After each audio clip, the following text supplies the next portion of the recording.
Halo Bapak Ibu semua peserta parenting online yang ketiga dengan tema aspek perlindungan diri dalam pengasuhan di masa pandemi. Gimana kabarnya semuanya? Semoga sehat-sehat saja ya. Oke, uh, hari ini saya mau ngajak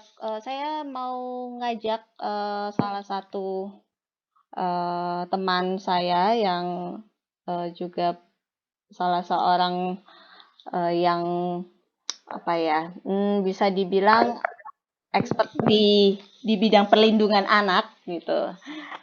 Karena ini kan temanya kan tentang aspek perlindungan anak dalam pengasuhan di masa pandemi ya, gitu. Jadi saya nggak sendiri tentunya, saya ngajak teman. Beliau adalah Mbak Lucy Margiani, salah satu board dan pendiri SCCDRC gitu. Oke, coba kita sapa dulu. Halo Mbak Lucy. Halo Mbak Nunung, Halo. gimana kabar? Halo, gimana Alhamdulillah kabar? baik. Alhamdulillah Iya, oke bagus Mbak. ya. Kita hari ini mau ngobrolin apa sih Mbak? Mungkin bisa sedikit dibocorin nih Mbak. Spoiler-spoiler gitu. Ya, kalau yang diminta dari panitia kan aku diminta untuk berbagi tentang perlindungan anak dalam pengasuhan di masa pandemi COVID ini ya. Iya benar-benar. Iya. Nah, beberapa Mm. topik kecil atau subtopiknya yang Oh, akan kita bahas hari ini. Pertama hal-hal yang kaitannya dengan dampak pandemi terhadap kondisi atau reaksi emosi anak maupun orang tua di rumah ya kan. Sudah lebih dari 2 bulan ini anak-anak belajar dua di bulan ya. rumah. Ya. Nah, tentunya akan berpengaruh pada kondisi atau reaksi emosi anak ketika sudah terlalu lama berada di rumah, belajar di Mm-mm. rumah, tidak boleh main keluar dan sebagainya ya. Iya. Kemudian kita akan membahas juga tentang apakah, eee, adakah dampak pandemi ini Mm-mm. berpotensi terhadap kekerasan pada anak ya. Karena perubahan emosi atau nggak hanya anak tapi juga orang tua, apakah ini akan berpotensi untuk memicu terjadinya kekerasan di rumah kayak gitu. Oke. Nah, Ya. kemudian, gambaran sekilas tentang hak anak, Mm-mm. apa itu hak anak, apa itu kekerasan terhadap anak, serta Mm. gambaran kekerasan terhadap anak di saat Mm. pandemi ini seperti apa. Mungkin, saya mengikuti yang, training diadakan oleh ICCDRC beberapa hari yang lalu yang disampaikan Mm. oleh Mbak Ana, itu sudah mengulas sedikit tentang hak anak, tapi nanti Mm. saya, mengulas kembali sekedar untuk menyegarkan ingatan ya. Oke, iya sip. Ya. Ini Baru menarik setelah banget.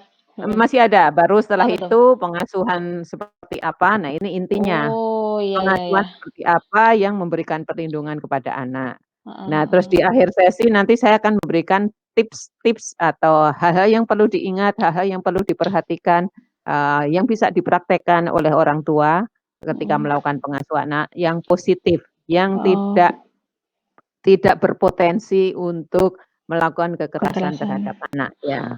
Nah, ini yang Oh, terakhir ini yang menurut saya, tip penting. praktis yang bisa Penting.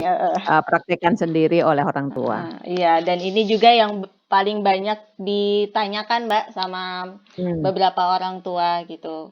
Karena kan ya, bisa dibilang kebelakangan ini sering kita melihat dan membaca di media bahwa kasus kekerasan anak dan perempuan itu meningkat di masa pandemi ini. Itu kan, Mbak. Jadi ya sebenarnya apa sih atau gimana sih dampaknya pandemi ini kok bisa sampai mempengaruhi angka kekerasan jadi meningkat itu seperti kenapa sih Mbak? Mungkin bisa diceritain. ya, sebelum ke sana saya Mhm. ingin ini tanya ke apa, eee, Bapak Ibu. peserta dulu ya, Bapak Ibu di rumah ya. Eee, sudah berapa hari anak-anak belajar di rumah atau mungkin yang orang tuanya, bagi yang selama ini bekerja di luar ya, maksudnya di luar rumah, sudah berapa lama bekerja di rumah? Ya, karena anak maupun Iya. orang tua kan mengalami situasi yang berbeda ya dari Iya keseharian betul. sebelum masa pandemi ini. Nah, itu pertanyaan saya. Mungkin nggak harus dijawab, langsung, tapi paling tidak itu sebagai refleksi ya, sudah berapa lama kita di sini, di rumah. Kalau saya sendiri, saya hitung ini saya sudah hari yang ke-70. Wow, lama ya, Mbak, ya? Ya, sudah 70, hari ke-70. 70 Jadi 2 hari. setengah ya, 2 bulan lebih saya Heeh sejak heeh. sebelum sebelum pertengahan Maret itu sudah di rumah, kebetulan cuti, lanjut Iya, kemudian, bekerja di rumah ya. bekerja di rumah, ya. Ya, kemudian juga, ini pertanyaan-pertanyaan untuk memancing kita, apa, supaya nanti ketika kita pembahasan tentang pengasuhan, dan perlindungan anak di rumah itu, masuk ya. Pertanyaan Mhm. berikutnya, apa yang kemudian dilakukan oleh anak-anak di rumah? Kayak gitu. Nah, kalau anak PAUD kayak gitu, apakah ya, anak PAUD juga, apa, tetap bermain? Bermain dalam artian belajar juga di rumah atau seperti apa? Mmm, Juga pertanyaan iya. saya, apakah ada perubahan perilaku, kebiasaan, dan juga perubahan, emosi? Ya, apakah misalnya sekarang jadi rewel atau jadi mudah nangis atau apa misalnya, kayak gitu. Terus kemudian ini pertanyaan berikutnya, perasaan Mhm. juga perasaan orang tua, jadi pertanyaannya untuk dua-duanya ya. Di Mmm, masa pandemi ini, yang sampai dengan saat ini kita atau tidak, bahkan pemerintah pun ataupun, dari para ahli juga tidak bisa mem menggaransi bahwa kita akan memprediksi selesai ya. kapan, kayak gitu ya. Mhm. Dengan ketidakpastian ini, bagaimana perasaan anak-anak, orang tua, tidak tahu lagi Mhm. kapan akan, sekolah akan dibuka, tidak tahu kapan kita akan bekerja rutin seperti sebelum pandemi misalnya. Mhm. Kemudian kita bebas keluar rumah atau berkumpul dengan saudara, dengan teman seperti Mhm. sebelumnya misalnya. Nah, juga Iya. ini yang berikutnya yang, inti, bagaimana orang tua memberikan perlindungan anak dalam pengasuhan di rumah di masa pandemi ini. Nah, ini praktek-praktek seperti apa yang sudah dilakukan oleh orang tua ya. Tapi Iya. karena forum ini tidak, apa, langsung dialog ya, jadi Iya. mungkin itu pertanyaan untuk memancing saja, ya. Mhm. Jadi itu Oke. gambaran yang mau kita diskusikan dan Oke. pertanyaan untuk memantik diskusi ini ya. Mhm. Oke, Mbak. Berarti itu tadi bisa dipakai untuk berefleksi dulu sebelum kita masuk Mhm. ke materi intinya ya, materi Ya, mhm, kenapa. Oke, ya, terus gimana, Mbak? Berarti, oke, eee, un apa, aku masih penasaran sih, Mbak. Jadi, apa dan bagaimana sih sebenarnya kok, sampai si pandemi ini bisa mempengaruhi angka kekerasan hingga meningkat gitu? ya, Mhm. oke, kalau tentang data kekerasan, Mhm. sementara saya hanya mendapatkan dari misalnya dari Kementerian Pemberdayaan Perempuan dan Perlindungan Anak, Mhm. melakukan apa, pendataan dimulai tanggal 2 sampai 25 April. Jadi, Mhm. masih masih di bulan April Masih ya, di bulan tidak April. sampai sebulan heeh, itu ada 643 kasus kekerasan terhadap perempuan dan anak. Nah, Oke. khusus untuk yang anak, itu ada 368 kasus yang menimpa 407 korban anak-anak. Tidak Oke. disebutkan di sini jenis kekerasannya apa, tapi, Heeh. paling tidak dari data yang kalau data kekerasan itu kan Mhm. biasanya orang menyebutnya sebagai apa, kayak fenomena gunung es ya. Oh, Artinya ya, benar. dari data yang hanya, yang menyebutkan kekerasan terhadap anak ada 368, bisa jadi sebenarnya yang terjadi bisa 2, 3, atau 4 kali lipat atau bahkan 5 kali lipat Mhm. yang terjadi di lapangan atau dalam kehidupan nyata kita.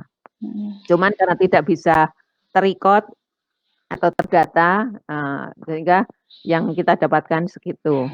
Kemudian juga hasil survei yang dilakukan oleh Forum Anak, yang, eee, surveinya itu AADC, AADC ini bukan AADC, Ada Apa Dengan Cinta, tapi Ada Apa Dengan Covid. Covid. Nah heeh, itu hasil yang saya dapatkan ketika mewawancarai sesama anak ya, kayak gitu, survei-survei ke anak.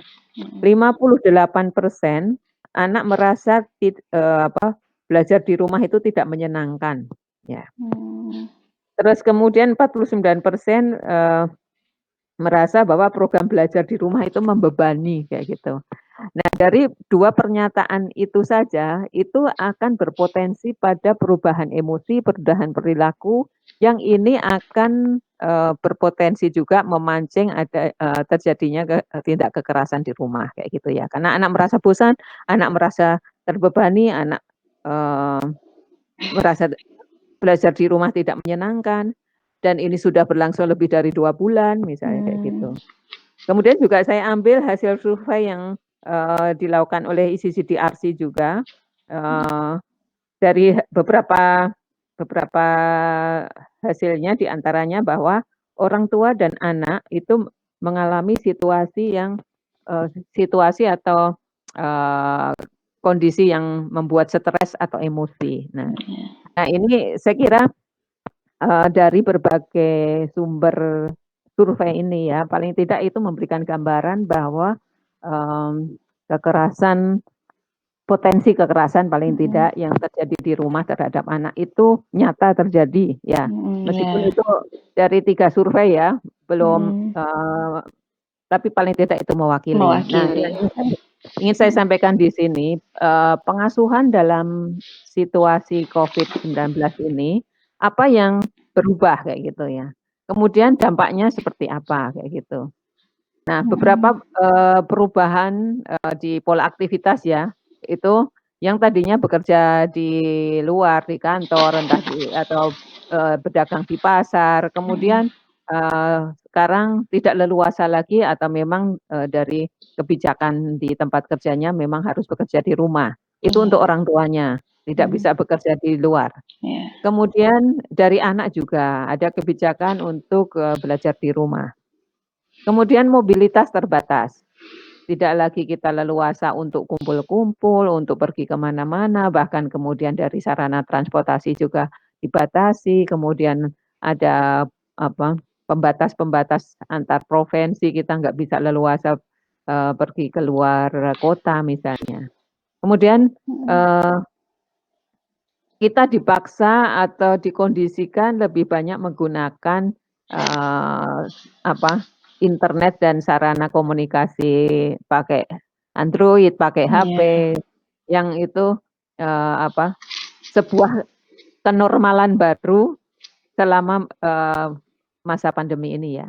iya, Oke, kemudian dampak yang ketidakpastian dan kita tidak bisa bebas bergerak, baik itu orang tua maupun anak, itu yang, terjadi adalah kita akan merasa khawatir dengan kondisi mungkin bisa kondisi keuangan. Bagi yang misalnya kena mhm, PHK misalnya, atau yang sebelumnya misalnya berjualan di pasar Beringharjo, sudah tidak ada mhm, lagi turis yang datang baik domestik maupun orang dari, mancanegara ya. Kemudian kalaupun masih ada pemasukan sangat-sangat terbatas misalnya. Kemudian kita sebagai orang tua merasa kewalahan ya, iya, antara pekerjaan kantor yang tetap harus dilakukan secara online, tapi juga harus mengasuh anak 24 jam, belum lagi, pekerjaan-pekerjaan rumah yang lain. Artinya ini sebuah, apa ya, kita bertumpuk-tumpuklah, sehingga mhm, itu menyebabkan kita stres, bingung, cemas. Dan ini semuanya rentan terhadap pengasuhan kita, eee terhadap anak yang kemungkinan bisa memicu tindak-tindak kekerasan, gitu. iya, oke, Nah nah, kemudian pertanyaannya kalau kita stres, kita bingung, kita mmm, cemas, apakah itu normal? Kayak gitu. Ya normal itu, semua juga mengalami, seperti itu. Dan, kalau kita lihat secara khusus untuk anak ya, reaksi mhm, anak di saat pandemi, itu juga sama dengan kita. Tapi mungkin lebih spesifik lagi ya karena anak ya, iya, khususnya anak usia dini misalnya, eee, mungkin sama-sama cemas, sama-sama bingung. Kalau anak mungkin akan lebih sering menangis atau rewel ya, kemudian tidak mau lepas dari orang tuanya, karena mumpung orang tuanya ada 24 jam itu maunya nempel terus kayak gitu. Terus mungkin juga karena, apa, kita setiap hari membicarakan tentang corona, terus kemudian virus macam-macam, mungkin anak akan bertanya berulang-ulang hal yang sama, yang kadang itu membuat kita jadi, apa, eee, memicu untuk Mhm. ini ya, sampai ke ubun-ubun nanti kayak gitu ya. Belum lagi tentang misalnya, apa, anak-anak yang mengalami keluhan fisik, sebenarnya Ya, dia nggak sakit, tapi karena kemudian sama-sama kita dikurung tidak boleh banyak pergi, kemudian iya. ada, keluhan-keluhan fisik misalnya. Mmm, Nah, kalau untuk anak usia dini ya, itu, eee, apa, bagaimana dampaknya terhadap perkembangan anak kayak gitu. Kalau kita tidak melakukan kegiatan-kegiatan ataupun, pengasuhan maupun stimulasi seperti yang kita lakukan di, saat sebelum bencana atau wabah ini, mhm, itu akan bisa mengalami anak penurunan, atau, eee, apa, kurang berkembangnya, aspek-aspek, perkembangan anak ya. Kalau mhm, di dalam, bencana secara umum atau, termasuk kondisi yang sekarang ini, itu apa, kalau misalnya dari aspek perkembangan fisik kita bisa lihat misalnya ketika anak, apa, mungkin bisa sakit ya, atau lapar misalnya, atau, apa, secara fisik lebih mudah kita lihat ya, yang tadinya misalnya dia, biasa lari-lari ke sana kemari, sekarang tidak boleh lari-lari ke sana kemari, yang kemudian, sampai dengan mungkin karena hanya di rumah saja, kalau nggak kelaparan mungkin malah bisa kegemukan, nggak kegemukan bisa gitu ya. ya. Betul betul. Kemudian secara sosio emosi ya itu ya, mungkin rasa cemas, rasa, takut atau, merasa kesepiannya bisa lebih tinggi dibanding sebelum pandemi. Juga misalnya dari perkembangan bahasanya mungkin bisa akan, terganggu ya, karena biasa, banyak bicara dengan teman-temannya, ngobrol kayak gitu, sekarang dengan orang tuanya. Baru mau ngomong sama orang tuanya sibuk bekerja karena dia juga harus memenuhi tugas-tugas, yang diembannya misalnya. Juga dari segi kognitif bisa jadi, anak kurang fokus atau beberapa keterampilan yang tadinya sudah bisa mungkin, menjadi berkurang atau hilang ya, gitu. Nah, untuk berikutnya saya juga ingin menjelaskan, eee, di apa, dalam screen ini terlihat ya, jadi kalau, Mhm, anak mengalami stres, itu kalau terus-menerus bisa mengubah struktur otak anak. Jadi kalau kita tahu sendiri bahwa anak usia dini itu adalah anak apa, masa keemasan yang di mana, sel-sel saraf itu berkembang, eee, sedang pesat-pesatnya bermiliar-miliar ya, di situ. Nah, ketika anak mengalami stres ataupun mengalami perubahan-perubahan kecemasan tadi ya, itu mhm, berpotensi untuk apa, perkembangan sel-sel, saraf otak ini mhm. akan rusak ataupun berkurang karena tidak apa, berkoneksi satu dengan yang lain ya. Nah, ini terlihat di dalam gambar di sini ya, bahwa otak yang normal itu banyak sekali cabang-cabangnya, yang itu merupakan, sel-sel saraf otak yang karena dengan stimulasi kita akan bertambah cabangnya lagi, ada Mmm, stimulasi lagi terkoneksi akan tambah cabangnya lagi. Semakin rimbun saraf otak itu, saraf atau sel-sel saraf itu, itulah yang kemudian anak, menjadi pintar, cerdas ya, kehebatannya di situ. Nah, ketika anak stres itu ada, hormon tertentu ya yang itu, akan merusak sel-sel saraf ini sehingga tidak bisa berkembang, pesat seperti, dalam kondisi normal. Nah, itu yang perlu mhm, dipahami oleh orang tua ketika kita stres, anak stres, pahami bahwa yang mhm. terjadi di dalam, otak anak itu sedang terjadi, berpotensi untuk, sel-sel saraf ini tidak berkembang dengan optimal ya.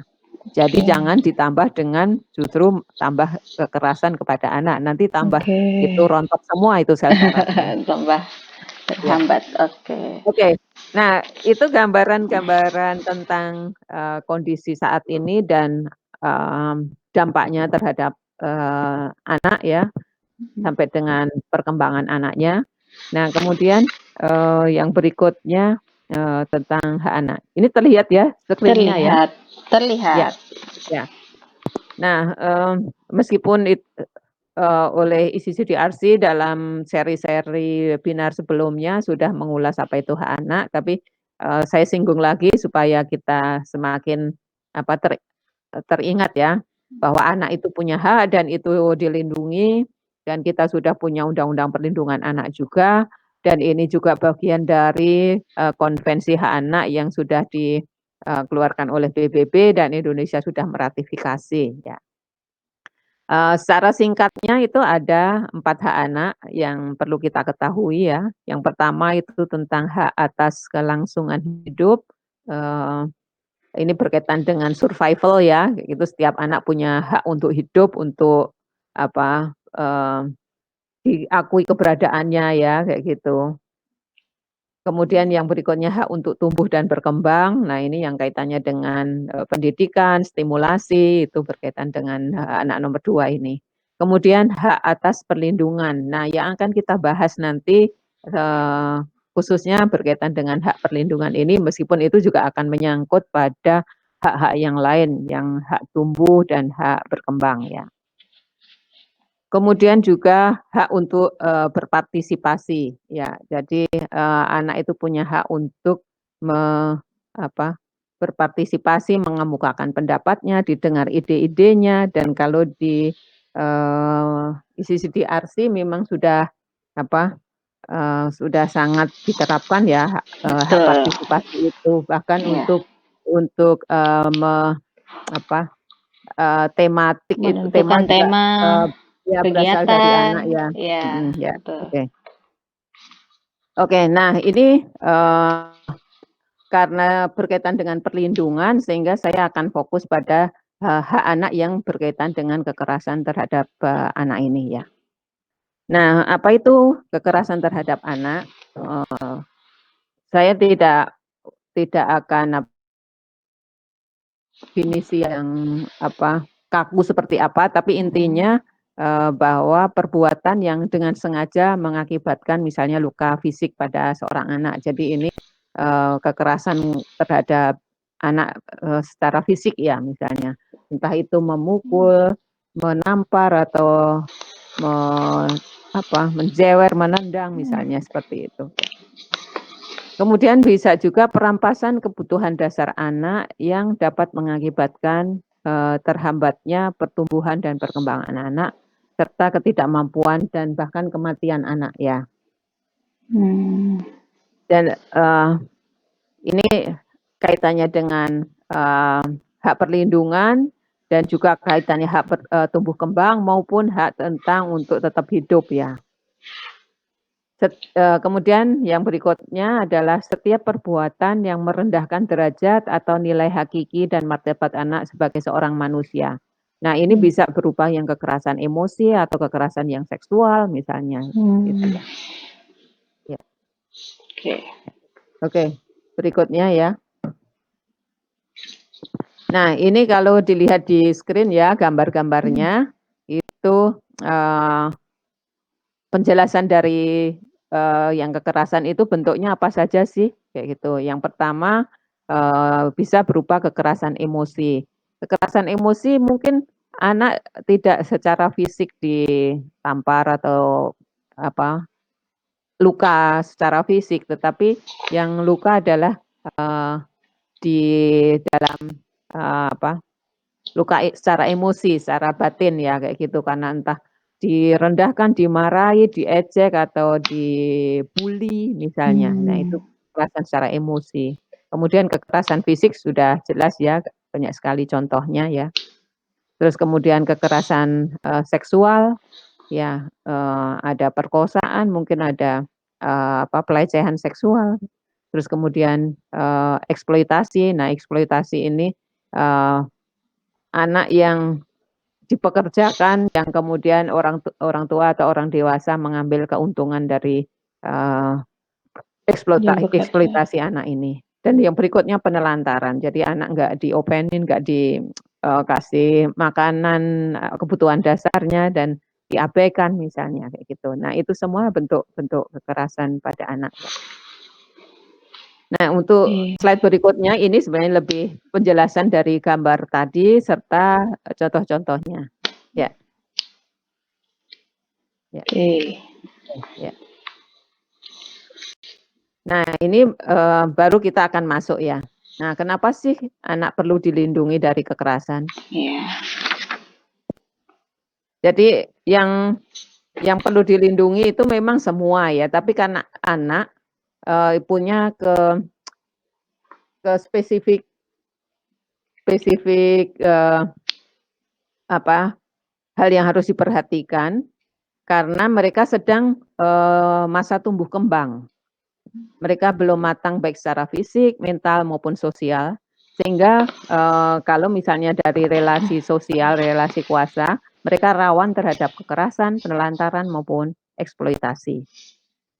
Nah, untuk dampak jangka panjang terhadap anak itu misalnya yang kaitannya dengan kekerasan fisik ya, bisa akan mempengaruhi kesehatan fisik anak. Jadi misalnya anak dipukul kena di bagian kepala, terus kemudian ada luka di kepala yang itu bisa mempengaruhi pada sel-sel sarafnya misalnya, itu akan berpengaruh pada kesehatan anak di masa berikutnya. Begitu pula akan berpengaruh pada kondisi psikologi anak ya.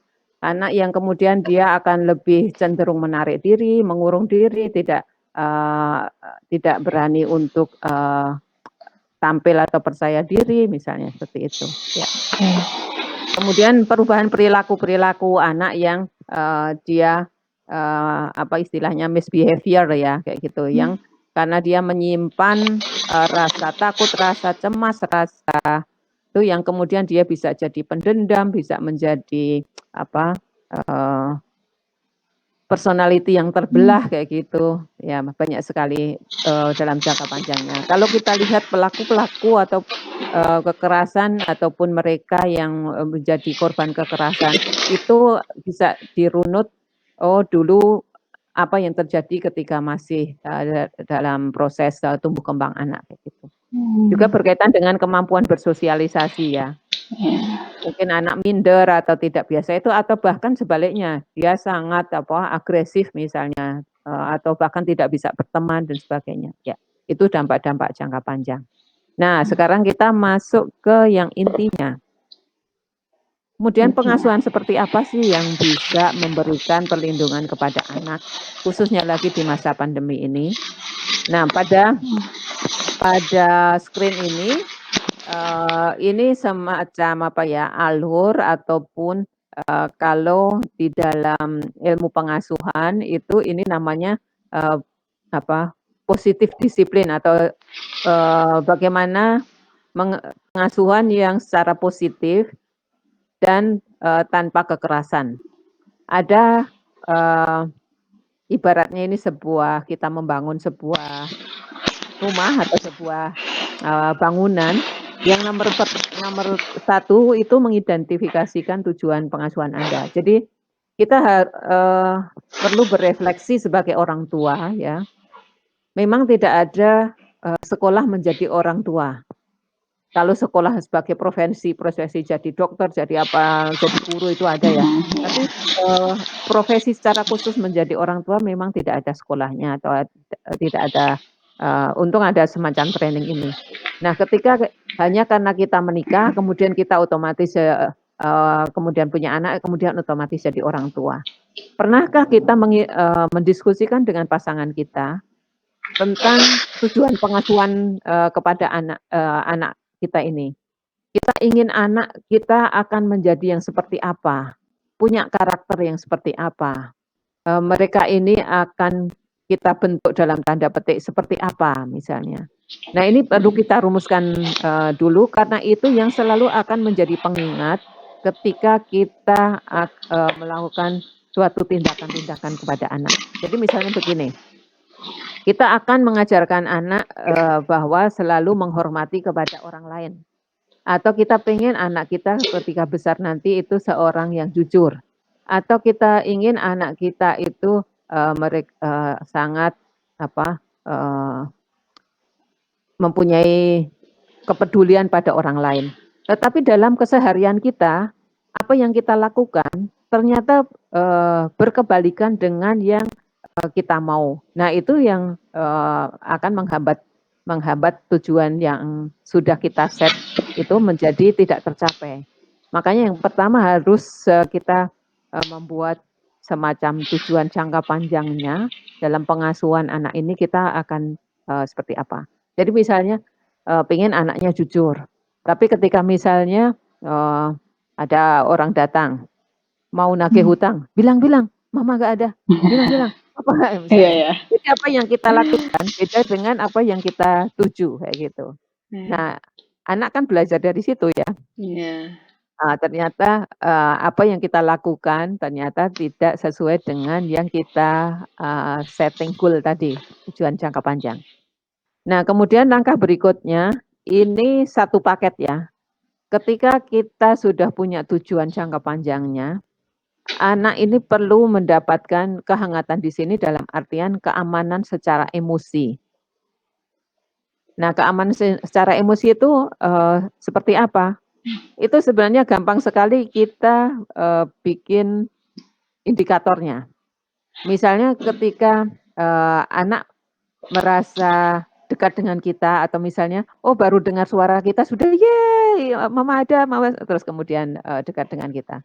Berbeda dengan ketika kita tidak mampu untuk memberikan kehangatan atau keamanan emosi. Baru dengar suara motor kita aja, anak sudah apa, eee, Takut, takut udah misalnya. bunyi. Baru dengar suara sandal ataupun langkah-langkahnya aja sudah gemetaran. Nah, itu sudah kelihatan bahwa itu. Terus misalnya, apa, "Ini kok mama di rumah terus atau papa di rumah terus, apa, nggak pergi-pergi ya?" Kayak gitu. Nah, itu kan karena dia merasa tidak nyaman, tidak merasa aman di dekat, orang tua. Jadi yang perlu kita lihat itu, bukan dekat secara fisik tetapi lekat. Nah, Dekat, dekat dengan lekat bonding beda ya, ya. Mbak, ya? Kalau lekat Ada lebih secara emosi, mhm. kalau dekat hanya secara fisik aja kayak gitu. Oh, Nah, ya bagusnya memang dekat dan lekat ya. Jadi gampang sekali kita untuk, kehangatan ini. Kehangatan itu gampang sekali kok, asal kita bisa apa, mulai dari senyum, mulai dari kita, memberikan perhatian dalam berbagai tindakan yang, disukai oleh anak, yang anak merasa dekat. Diajak bermain, diajak bercanda, kemudian kita, mungkin kalau masih anak usia dini ya kita peluk, kita, dukung, apa, kemauannya atau kita temani bermain, yang anak merasa aman secara psikologis, secara emosi. Dan kemudian bimbingan, bimbingan di sini lebih ke, ketika kita, apa, misalnya memberikan, apa ya, nasihat atau sesuatu kepada anak. Nah, itu ketika kehangatannya sudah, eee, terjadi, sangat mudah kita ngasih tahu. Coba kalau misalnya apa, anak merasa takut, mungkin kita bisa nyuruh-nyuruh kayak gitu, menyuruh anak. Tapi, anak melakukan bukan karena, dia hormat ke kita dan mau menuruti itu karena hormat ke kita, tapi lebih karena takut. Nah, karena mmm, takut ini ketika kita tidak ada, dia tidak akan melakukan. Nah, kayak gitu ya. Terus berikutnya ini memahami bagaimana anak berpikir dan, perasaannya sesuai dengan perkembangan anak. Makanya, setiap orang tua akan sangat bagus sekali kalau mereka itu betul-betul mengenal anaknya, mhm, dan juga paham tentang perkembangan anak. Jadi misalnya anak usia, 2, 3 tahun, atau 1 tahun yang baru misalnya baru, bisa jalan. Terus kemudian, dia memang tugas perkembangan di usia itu kan misalnya melempar sesuatu, dikasih sesuatu dilempar, atau misalnya ada taplak di meja ditarik, itu bukan karena anak pengen membuat kita sebel, bukan, mhm, bukan membuat kita marah, tapi memang di dalam, tubuh anak sedang terjadi bahwa itu tugas-tugas perkembangan yang sedang diemban dia, dia memang ingin explore sesuatu, keinginan tahunya lebih banyak, atau ingin mencoba dengan, meraba, ingin mencoba dengan apa, mulutnya kayak gitu. Nah, itu kalau orang tua tidak paham dengan perkembangan anak, itu yang bisa memicu kemudian, entah anak di apa, cubit atau yang lain kayak gitu. Itu sebenarnya lebih karena orang tua yang nggak paham, ya. Makanya jadi orang tua itu harus belajar terus ternyata ya. Nah, terus yang terakhir ini mampu menyelesaikan masalah dengan tanpa kekerasan. Gimana caranya? Kayak gitu. Nah, ini semua yang dari 1 sampai 3 itu diterapkan. Kemudian kita juga yang kembali ke hak anak tadi bahwa anak punya ide, anak mungkin, sedang, apa, sebenarnya ada sesuatu yang ingin disampaikan tapi, karena tidak berani ya, kayak gitu. Nah, ketika kita menyelesaikan masalah ini, 2 arah kita tanya, sebenarnya, misalnya, "Adik mau bilang apa?" Atau, mau melakukan apa?" Kayak gitu, "Apa yang bisa kita bantu?" Misalnya untuk bersama-sama. Nah, selama ini kita seakan-akan kita yang paling tahu, terus pemecahan masalah hanya dari kita, kayak gitu. Nah, itu yang ini sebenarnya pola pengasuhan yang secara umum ya, artinya, baik itu dalam kondisi, Covid maupun tidak, itu yang secara umum. Secara Nah, umum. ini yang ingin saya berikan, kunci utama pengasuhan di era Covid ini supaya, tidak terjadi kekerasan dan juga ini mengandung aspek perlindungan. Jadi yang pertama itu sangat penting sekali, pastikan Anda sebagai orang tua itu merasa rileks dan tenang dulu. Karena itu yang akan mempengaruhi kita ketika berrelasi dengan anak ya. Kalau, bapak ibu naik pesawat itu ya, itu kan dari pramugari, dari apa, awak kabin, kan menjelaskan apa, tentang pemakaian alat keselamatan itu. Jadi ketika yang apa, yang untuk masker oksigen kayak gitu, itu kan kita harus menolong diri kita sendiri, bahwa kita siap, baru kita bisa menolong yang lain. Sama halnya ketika kita, di masa seperti ini sama-sama mengalami stres, mengalami Mmm, cemas, anak juga, kita sebagai orang tua juga, pastikan kita sendiri rileks dulu, tenang dulu, sebelum, apa, kita mengasuh atau berinteraksi dengan anak, entah bermain, belajar dengan anak. Nah, nanti pertanyaannya bagaimana kita supaya rileks dan tenang, ada di sesi apa, yang, setelah ini ya. setelah ini.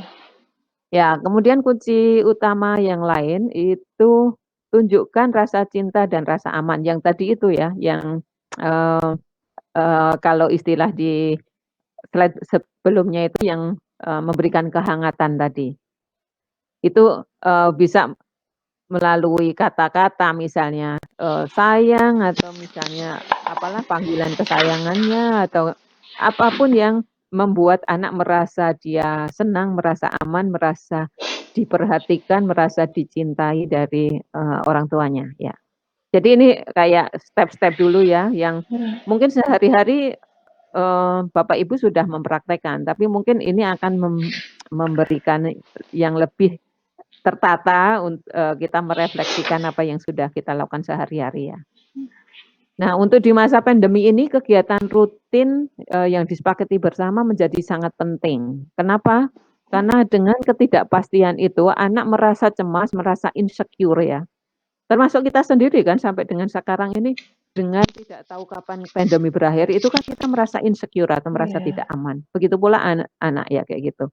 Nah, dalam kondisi seperti ini, minimal kita bisa menciptakan yang, supaya merasa aman itu, bahwa kita ada kegiatan rutin yang bisa kita lakukan di rumah sendiri, bersamaan dengan anak, kayak gitu ya. Nah, tentang kegiatan rutin yang seperti apa, nah itu bisa nanti disepakati dengan anak ya, mau, misalnya, hari ini kita akan bermain atau belajar apa misalnya dan, kemarin dari training yang dilakukan oleh CCDRC kan sudah Mhm. memberikan, penjelasan tentang dari pihak, penyelenggara pendidikannya, dalam hal ini gurunya, dan juga bagaimana, ke orang tuanya ketika Mhm. menemani anak, dan juga membuat, agenda ataupun jadwal rutinnya. Tapi yang ingin saya sampaikan di sini, kegiatan rutin menjadi sangat penting, tidak hanya ketika belajar itu, tapi kegiatan sehari-hari. Jadi pertahankan misalnya anak bangun biasanya jam 6 kayak gitu, kemudian, misalnya, mandi dan sebagainya, itu tetap jangan kemudian karena kemudian ini tidak masuk, sekolah, mandinya nanti jam 2 misalnya. Itu Mhm. nanti merubah, eee, kebiasaan kayak gitu. Tetap misalnya, oh makan jam jam segini, kemudian yang biasanya, pergi, misalnya ke TK, playgroup ataupun ke sekolah, antara jam 7 atau jam 8 sampai jam, 11, 12 misalnya. Oke, itu kegiatan yang kita bersama, ya. Nah, yang nomor 4 ini, pahami pikiran, perasaan, dan karakter anak sesuai dengan tahap usianya. Nah, yang kaitannya dengan perkembangan anak tadi sudah saya, singgung ya, bahwa setiap, tahapan itu punya karakteristik tersendiri. Nah, kita harus pahami misalnya, oh kalau anak yang remaja kayak gitu, anak remaja itu sudah nggak mau lagi, apa, di dekat-dekat dengan kita, dia lebih suka mulai dengan, teman sebayanya atau kelompoknya. Oke, nggak apa-apa misalnya ada waktu dia untuk chatting atau untuk ngobrol dengan temannya misalnya. Jadi kita harus memahami tahapan perkembangan anak kita, kalau misalnya punya anak 3 dengan usia yang berbeda-beda. Nah, pahami masa-masa dari setiap anak itu, sedang terjadi apa, termasuk karakter. Sama-sama kita, misalnya saya punya anak 3, kan bapak ibunya sama, dengan pengasuhan yang sama, tetapi karakternya berbeda-beda ya. Itu kalau dalam, pengasuhan yang positif disiplin itu ada semacam, apa ya, alat bantu untuk membantu kita mengenali, karakter kita maupun karakter anak ya. Jadi Mhm. misalnya, dilihat dari misalnya, eee, tingkat keaktifan misalnya. Oh ternyata yang nomor 1 ini sangat aktif banget, tapi untuk yang anak nomor 2 ini sangat tidak aktif, dia lebih lebih suka apa, kegiatan-kegiatan yang tidak banyak melakukan, apa, mobilitas, jadi lebih banyak duduk misalnya atau suasana tenang misalnya. Juga kita mengenali misalnya kemampuan beradaptasi misalnya. Oh anak yang ini mudah sekali bergaul misalnya, begitu di sebuah, mmm, apa, komunitas baru dia sudah nggak masalah. Tapi anak yang nomor 2 ini misalnya dia perlu waktu yang lama sampai dengan kemudian dia mulai enjoy dengan teman-temannya atau dalam suasana baru. Nah, hal-hal seperti itu yang harus kita kenali dulu karena itu yang akan menentukan kita untuk bagaimana ketika kita berrelasi dengan anak atau dalam pengasuhan kita. Dan satu hal yang kita tidak boleh membanding-bandingkan antara satu dengan yang lain karena masing-masing punya karakter yang tersendiri, kemudian juga punya, apa, pikiran-pikiran sendiri, ide sendiri, meskipun itu sama-sama anak, dari kedua orang tua yang sama ya. Nah kemudian yang kelima itu pemecahan masalah bersama anak dan yang berikutnya ketika kita misalnya, di masa Covid ini ya perlu dukungan profesional kayak gitu, paling tidak kita tahu misalnya, oh ada hotline misalnya kita akan konsultasi atau mungkin mungkin yang berkaitan dengan, oh ini yang kaitannya kesehatan, paling tidak kita, punya, dukungan layanan profesional juga paling, nomor-nomor yang bisa kita catat ya. Nah, ini saya mulai akan membagikan tips, tetap sehat dan bahagia di era Covid ini. Beberapa itu sebenarnya sudah seperti yang saya singgung, beberapa akan saya ulang, tapi akan, saya tambahin yang beberapa lebih detail ya. Jadi yang pertama pikirkan tentang karakter anak yang, Anda inginkan ketika tumbuh dewasa nanti. Itu yang tadi kalau di, slide sebelumnya yang di pengasuh mana yang itu? Ah, yang mana sih?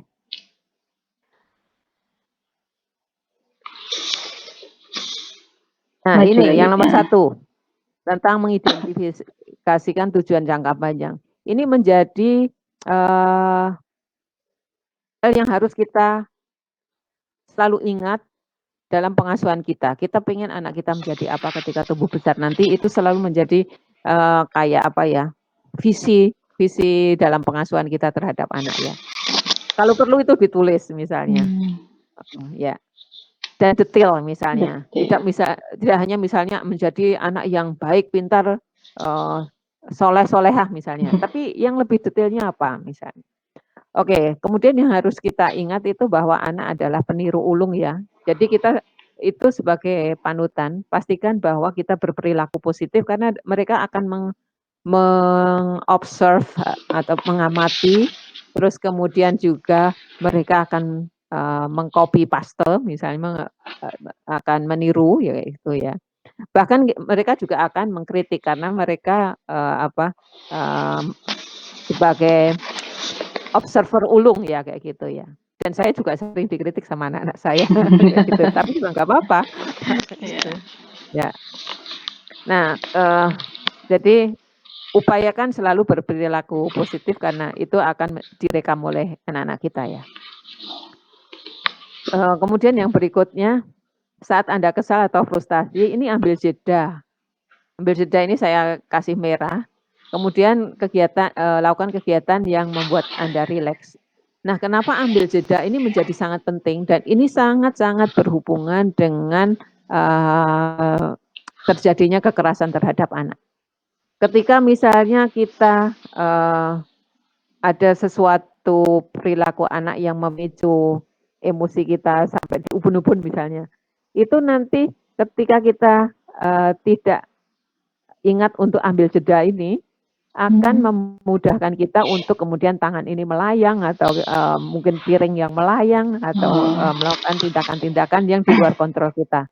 Nanti saya akan menjelaskan di, slide-slide berikutnya ini, mmm, gambaran apa yang sedang terjadi pada, otak kita, kaitannya dengan, emosi yang sedang terjadi pada kita dan itu berpotensi pada kekerasan, nanti ada penjelasannya. Kemudian, sadari bahwa agar Anda tidak merasa sendirian, kita tetap berhubungan dengan orang lain melalui cara yang aman ya. Jadi misalnya, oke ketika kita istilah Jawanya bunek misalnya atau kesel kayak gitu, kita bisa aja misalnya entah telepon, mungkin saudara kita atau, eee, teman yang kita percayai, kita curhat misalnya kayak gitu. Jangan dipendam sendiri ya. Ketika kita, punya apa ya, channel-channel atau link yang kita bisa, untuk me menyalurkan sumbatan-sumbatan ini supaya lepas ya, itu akan bagus ya. Kemudian berikutnya tunjukkan cinta dan perhatian dengan cara saling mendengarkan dan memberi dukungan satu sama lain ya.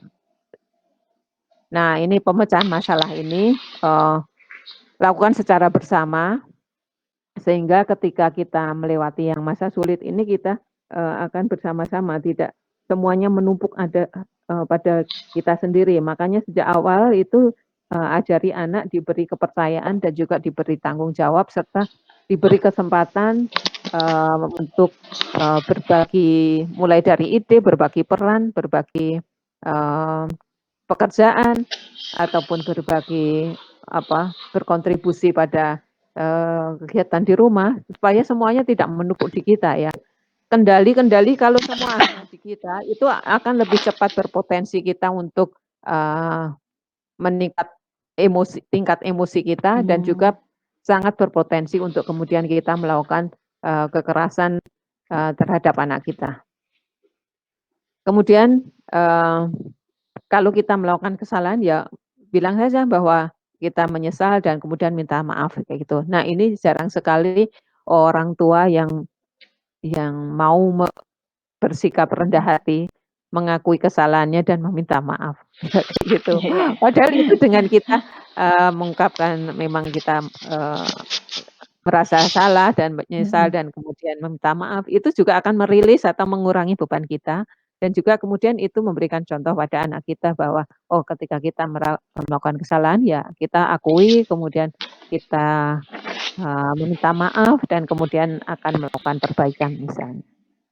Nah yang paling penting ini, kekerasan bukan solusi, karena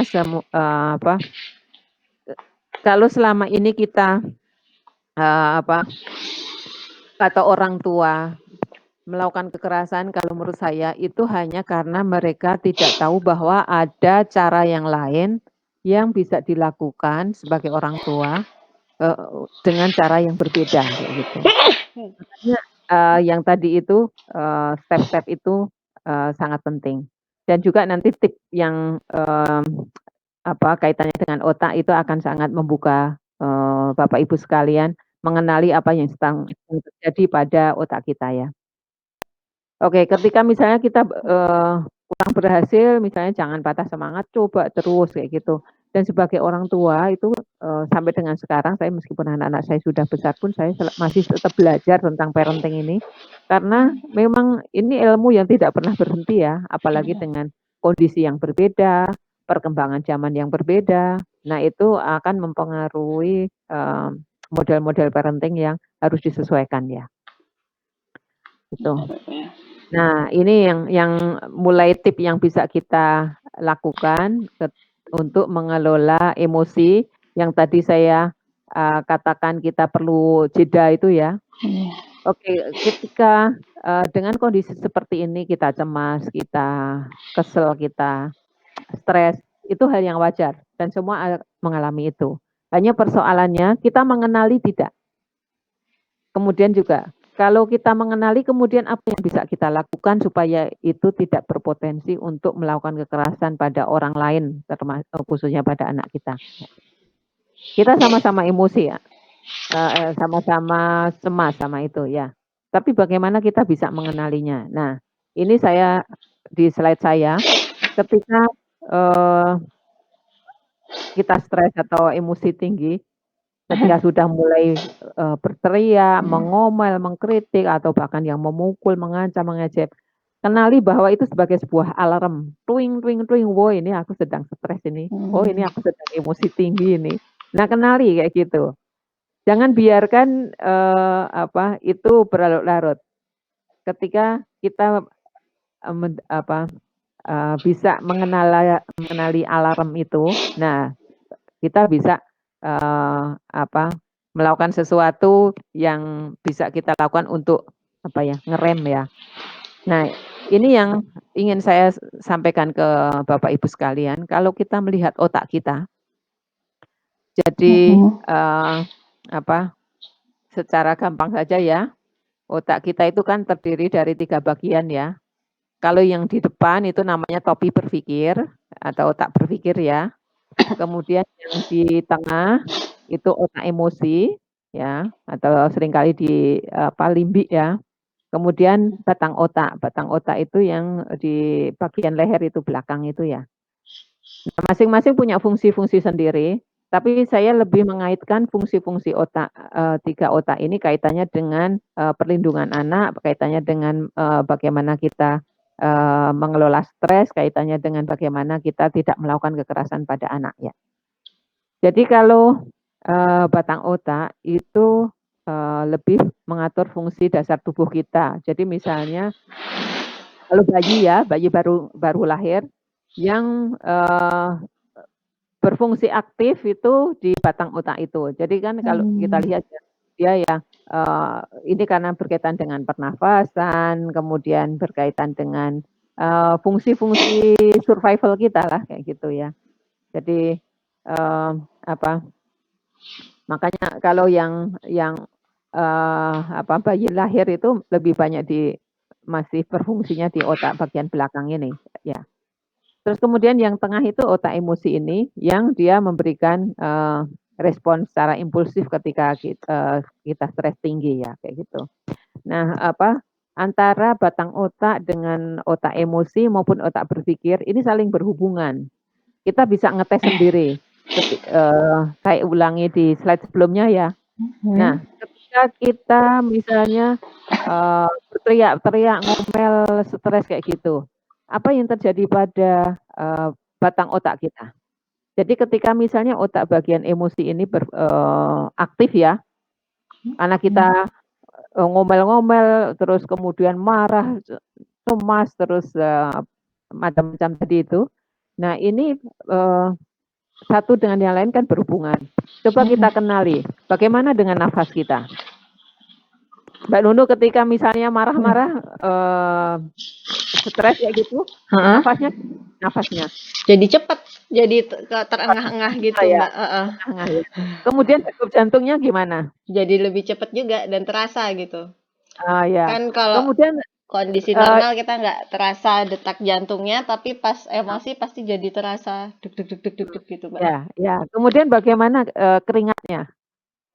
Keringat dinginnya Terasa keluar semua? iya, terasa Ya berkeringat, lebih panas lah badannya. ya. Bagaimana, wajah, warna kulit wajah kayak gitu? Wah, aku nggak pernah lihat warna kulit wajahku saat marah, Mbak. Iya, Iya kan ya. merah ya, Oh, katanya lebih merah merah kata kayak gitu ya. Nah, ini menunjukkan bahwa otak emosi ini akan berkaitan dengan, batang otak tadi yang Mhm, berkaitan dengan, eee, nafas tersengal-sengal, mhm. kemudian jantung berdegup lebih keras, waduh malah kayak nyanyi ini kan. Nah, itu karena ini saling terhubung satu dengan yang lain. Oke. Nah, apa yang terjadi di otak berpikir ini, ketika kita dikuasai atau yang otak emosi bagian limbik ini yang menguasai kita atau yang sangat aktif, itu otak berpikirnya tidak berfungsi. Kenapa Oke. tidak berfungsinya? Karena, semua perhatian diambil alih oleh otak emosi ini. Mmm, Dan itu bisa kita tes ya, Kak, ketika misalnya, Mbak Nunu emosi sedang teriak marah-marah kayak gitu, mhm. ditanya hal-hal yang berkaitan dengan, eee, apa ya, pelajaran atau apa Iya, udah nggak nggak bisa bakal mikir ingat, kayak gitu. ya. Ya, ya karena otak berpikirnya tidak berfungsi seperti itu. Nah, Iya. kaitannya dengan, kekerasan terhadap anak apa kayak gitu, kira-kira seperti apa? Itu ya berkaitan banget ketika orang tua sedang emosi, sedang stres gitu kan berarti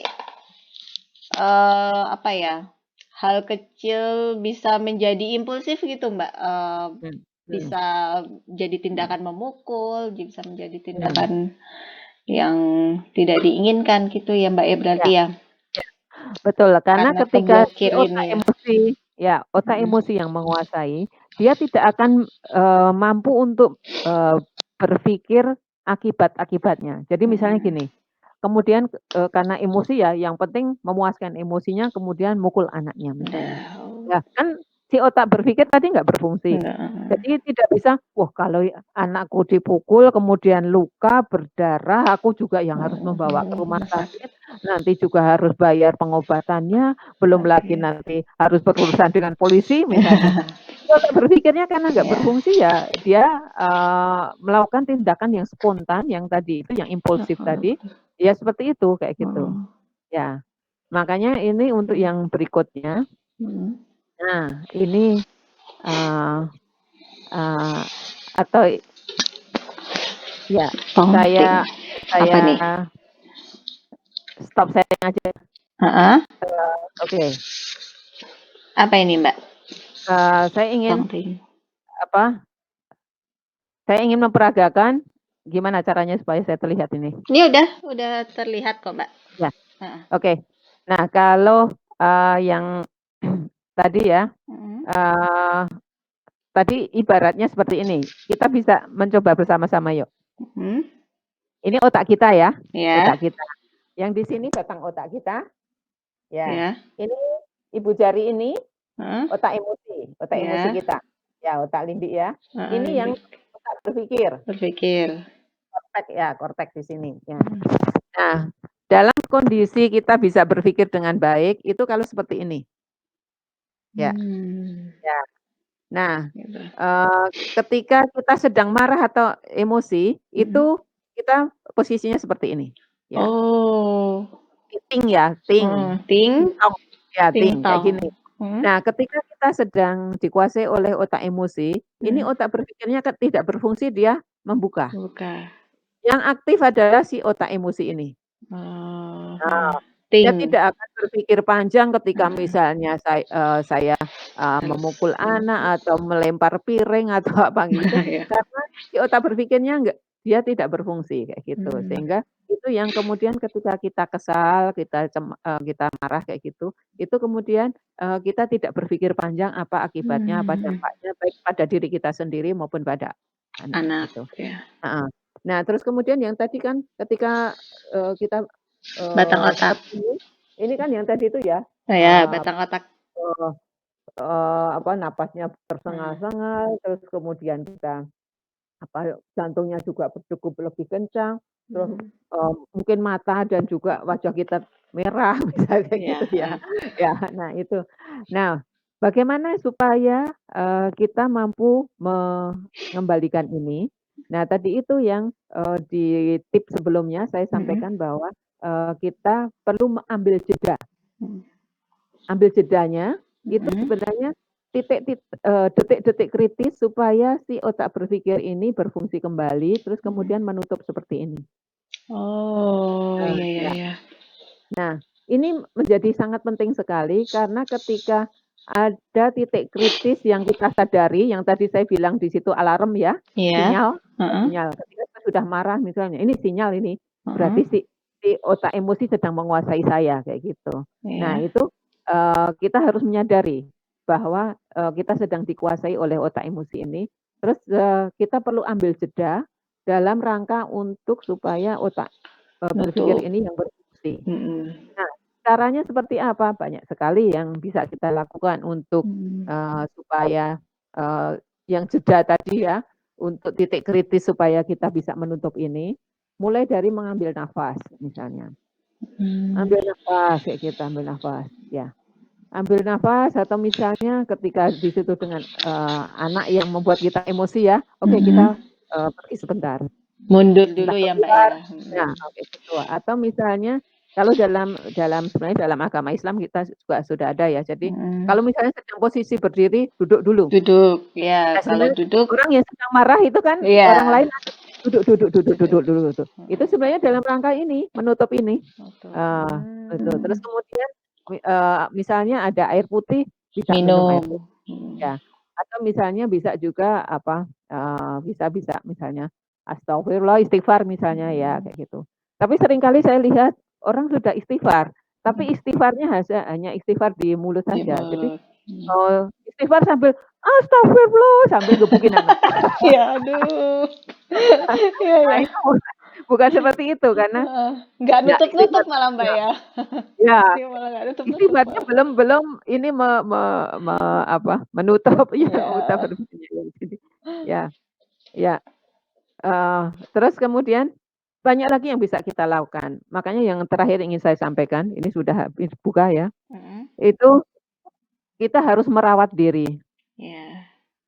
Merawat diri ini, bukan merawat dalam artian, kecantikan atau Ternyata pedicure heeh. kayak gitu enggak, tapi kita harus mengenali diri kita sendiri ketika kita capek, ketika kita sudah saatnya istirahat, ya istirahat. Ketika Iya. kita perlu juga misalnya kadang, apa, perlu waktu untuk me time Me ya, time. Mhm. atau mungkin kemudian, kalau saya sukanya joget-joget ya, ya Mhm. joget-joget misalnya kayak gitu, ya. Iya. Semua itu kalau kita praktekkan, insya Allah tidak terjadi, kekerasan ya. Iya. Mbak Nunu karena ini sudah buka ya, Beduk, dan iya, saya kira ternyata juga sudah sudah beduk. cukup ya. Oke, Mhm. Mbak, Ya, heeh. Oke, oke. Mbak, terima kasih ini Ya, penjelasannya yang sangat lengkap sekali. Oke, bentar. Oke, ya, Bapak, Ibu, yang sudah menyimak materinya silakan kalau ada pertanyaan boleh dicatat dulu, nanti lalu kita diskusikan saat, tanggal 16 Mei, untuk, supaya bisa dijawab langsung oleh Mbak Lucy. Oke, ya, eee, ya, itu saja. Terima kasih buat Mbak Lucy sudah ya, meluangkan waktunya dan terima kasih sama-sama. juga sudah, Nanti untuk menonton. diskusi lebih Mhm, jauh ya lebih jauhnya ketika nanti tanya jawab ya, iya, masih banyak yang betul. ingin saya sampaikan. Oke, Ya. iya Terima kasih iya. Mbak Nunu, Iya, semoga terima kasih Mbak bermanfaat. Lucy. Ya. Mhm, iya.